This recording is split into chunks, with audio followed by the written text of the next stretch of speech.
Let's bring in Liberal MP for Casey, Aaron Violi. Hi there, Aaron. Nice to speak to you. I don't know if you were listening to the Q&A just then with Peter Dutton, but my impression was that he didn't give much away. He couldn't really be pinned down on anything.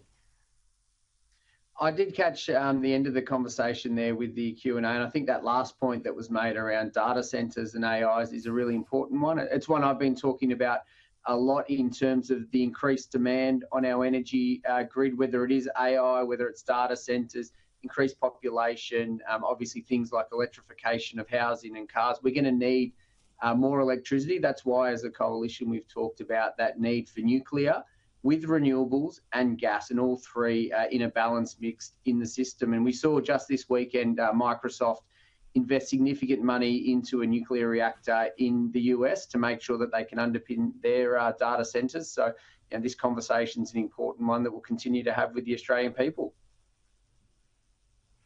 Do you think we'll get any numbers out of, any more details out of the coalition soon about the nuclear plan?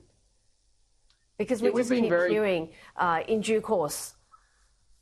Yeah, we've been very consistent in saying that before the election, we'll take our policies and our costings and prices to the Australian people so they can understand the holistic mix. And Peter indicated there that obviously gas will be a key part of that. And it shouldn't be about percentages.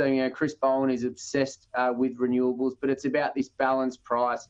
It's about taking the holistic package. Importantly, for the Australian people, they want us to show them how we can bring prices down today while having a long-term plan for the future of the Australian economy, the Australian energy system. But let's be clear, Chris Bowen continues to talk about the opposition. He has got a program that is investing billions of dollars, and it's called the Capacity Investment Scheme, and he has not provided any costings on that scheme to the Australian people. We do not know how much taxpayer dollars has been spent on the Capacity Investment Scheme, how many gigawatts will be delivered for that money spent, and what it's going to bring in the future. So for Chris Bowen, who's the minister, all he does is talk about the opposition. The Australian people would love him to honour his $275 price reduction that he promised before the last election, and they don't want him talking about us. They want him to actually bring energy prices down, and it'd be good if he provided some of his own costings. I also heard Peter Dutton say that he was open to renewables. Yeah, absolutely. And we've been very consistent in saying that we see nuclear underpinning renewables and gas, and you need that mix because nuclear provides. It is the only zero emissions, reliable baseload power that can be deployed at scale. That's the facts. That's the only technology that exists at the moment. And renewables provide an important part of the mix, but they're not available 24/7. So you need nuclear to underpin and support renewables, and then you need gas to also support. And, one of the advantages of the gas is that the peaking plants can be turned on quickly and can fill those gaps as they come out when the sun doesn't shine or when we have a wind drought, as we experienced in this last winter. So we need all three, and we've been really consistent as a coalition. We see it as a nuclear, renewables and gas strategy, replacing the coal's renewable and gas strategy that we have at the moment. It's only the government that's talking about a renewables-only approach. Away from nuclear, let's talk about beer.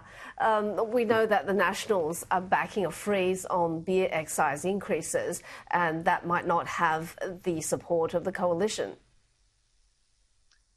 Well, this is a conversation around alcohol excise that we need to look at and talk about whether it's beer. We also need to look at spirits. In my community, we've got lots of great distillers, including Four Pillars, which has been the 3-time International Gin of the Year, a company we're really proud of, but other distillers, as well as beer like Hop Hen, local breweries as well. And we need to look at that. The reality is, with inflation continuing to stay high and above the band, it means the excise is tied to inflation. In the last 4 years, the spirit excise has gone up about 20%.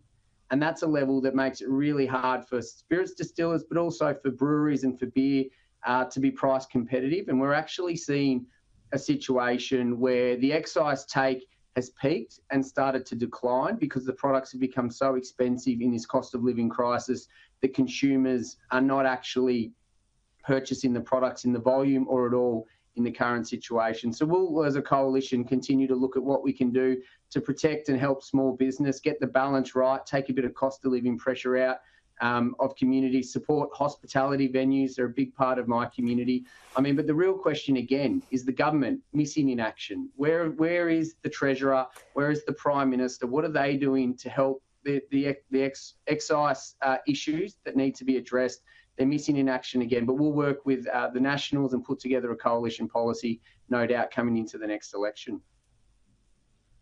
Finally, just very quickly, I know that you're the MP for Casey, which now has a larger electorate due to the redrawing of boundaries. What are people saying to you?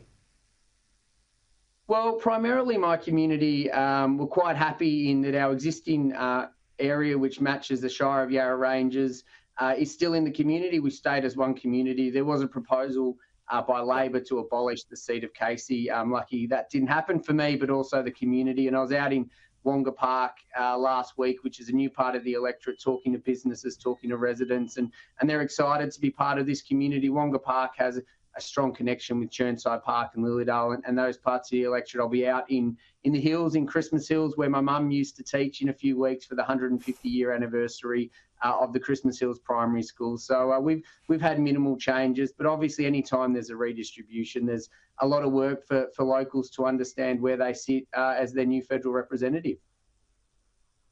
Thank you so much for your time, Aaron Violi. Authorised by Aaron Violi, Liberal Party, Lilydale.